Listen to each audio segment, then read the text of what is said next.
اعوذ باللہ من الشیطان اللعین الرجیم بسم اللہ الرحمن الرحیم۔ تمام تعریفیں اور حمد و ثنا اس رب ذوالجلال والاکرام کے لیے جو سارے جہانوں کا پروردگار اور روز جزا کا مالک ہے۔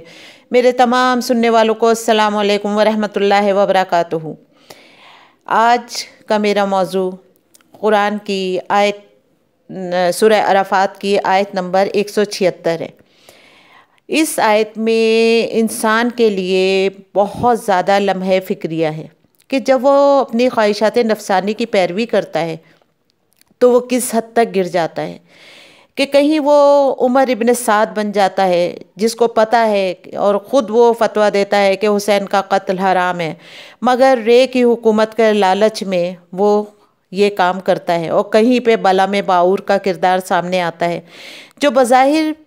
بنی اسرائیل کا عالم تھا، مستجاب الدعوات تھا، اس کے پاس اسم اعظم کا علم تھا، لیکن فرعون کے دربار میں ہوتا تھا، اور ارد گرد کا ماحول بھی اگر انسان اپنی خواہشات نفسانی کا پیروکار ہو تو وہ بھی اس پر پوری طرح سے اثر انداز ہوتا ہے۔ اس میں پروردگار نے بلعم باعور کے واقعے کی طرف قرآن میں اشارہ کیا ہے کہ اگر ہم چاہتے تو اسے انہی آیتوں کے سبب بلند کر دیتے، لیکن وہ خود زمین کی طرف جھک گیا اور اس نے خواہشات نفسانی کی پیروی اختیار کی، تو اب اس کی مثال اس کتے جیسی ہے کہ جسے دو تب بھی اس کی زبان نکالے رہتا ہے، اور اگر چھوڑ دو تو بھی زبان نکالے رہتا ہے۔ یہ اس قوم کی مثال ہے جس نے ہماری آیات کی تکذیب کی، تو اب ان قصوں کو بیان کریں، شاید وہ سب غور و فکر کریں۔ بلعم باعور کو جب اس کے حاکم جو تھا وہاں کا، تو جب جناب موسیٰ اس شہر کے قریب پہنچے تو اس نے کہا کہ آپ جا کر جناب موسیٰ اور اس کے قوم کے بنی اسرائیل کے لیے بد دعا کریں۔ پہلے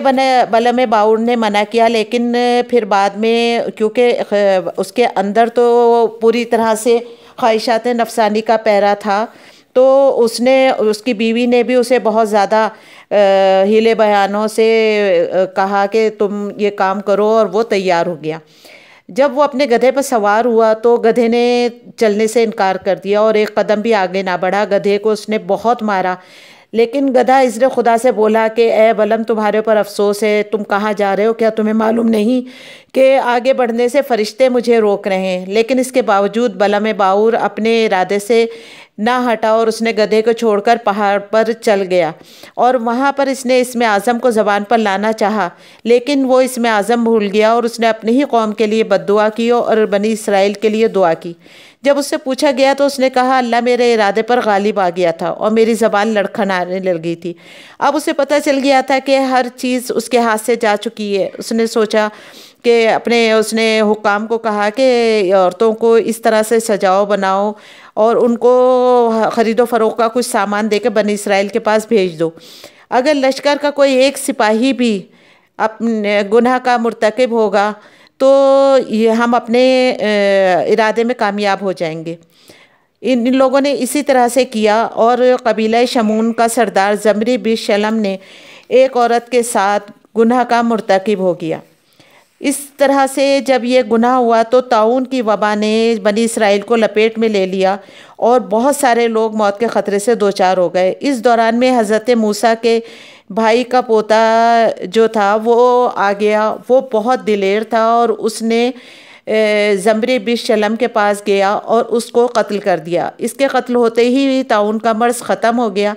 لیکن پھر بھی اس مرض نے لشکر موسیٰ کے 20,000 افراد کو موت کی نیند سلا دیا۔